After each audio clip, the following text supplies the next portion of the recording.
The Honduran army has ousted its country's president and thrown him out of the country. ¡Qué linda es mi tierra, Honduras!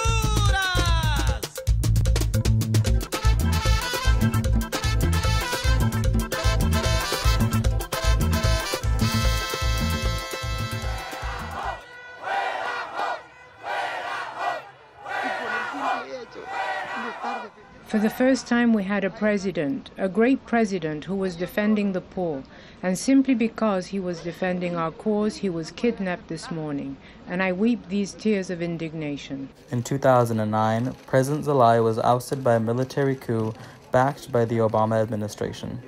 The decision was made by members of the Supreme Court, as Zelaya was working towards changing the Constitution to allow for a second term. U.S. politicians in support of the coup, including Secretary of State Hillary Clinton, sold it as a restoration of democracy, even though violence and corruption increased immediately following his removal of power. Start with yesterday's unfortunate events in Honduras, which were a test of the inter-American system's ability to support and defend democracy and constitutional order in our hemisphere. Immediately following Zelaya's ousting, military leader Roberto Micheletti was provisional president as the country tried to stabilize and hold fair elections. While in power, he used military force to suppress activists and protesters and has been accused of many human rights violations. Conservative nominee Porfirio Lobo was eventually elected president, amidst a large backlash of Honduran citizens who claimed the election's results were fraudulent. And while many Latin American countries refused to acknowledge the election, the United States was quick to show its support for the new leader. While the coup further divided the people from its government, it fostered political activism and the creation of Feminists in Resistance, a coalition of feminist organizations aimed at creating a democratic Honduras. One of the most well-known activists, Berta Cáceres, co-founder of COPIN, was one of the most vocal at the time.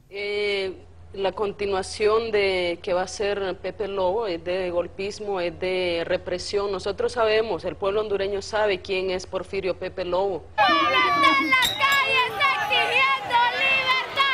For the first time, we spoke out that we were feminists.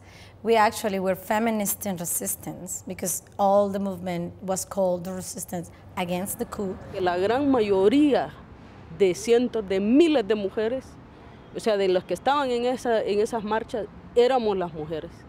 Y somos las mujeres las que seguimos todavía en todos los espacios. Manuel Zelaya, the former president of Honduras, returned home on Saturday after 23 months in exile. At a news conference Sunday in his living room, Zelaya said the coup was the work of an international conspiracy that should be investigated. Al día siguiente teníamos una encuesta de opinión pública a nivel nacional. Un referéndum no vinculante, era solo de opinión. 14.000 urnas colocadas en todo el país. Y se creó una conspiración internacional para decir que aquí estaba entrando el comunismo, que aquí estaba entrando el plan Caracas para destruir a Estados Unidos y que estábamos destruyendo el imperio norteamericano si dejaban que esa encuesta se realizara.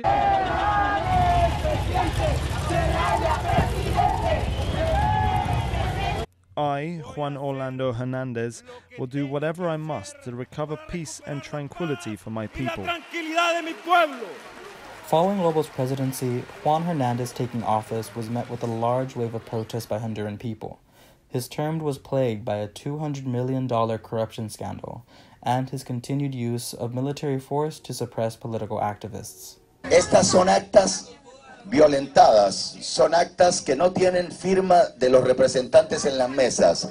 O sea, señores, nos han visto la cara de tontos y nos quieren robar el triunfo. As feminists, actually, we became like targets. And we were targets of the military forces. La reconocida activista hondureña Berta Cáceres, líder de la comunidad indígena lenca, defensora de los derechos humanos y del medio ambiente, fue asesinada la madrugada de este jueves en su casa. Yo creo que ningún gobierno puede decir que va a hacer reconciliación si quiere que olvidemos el pasado. Honduras is currently seeing widespread violent protests at the re-election of President Hernandez. Violence and corruption continue to ravage the country, but the resilience of its people and their hopes for a better Honduras refuse to fade.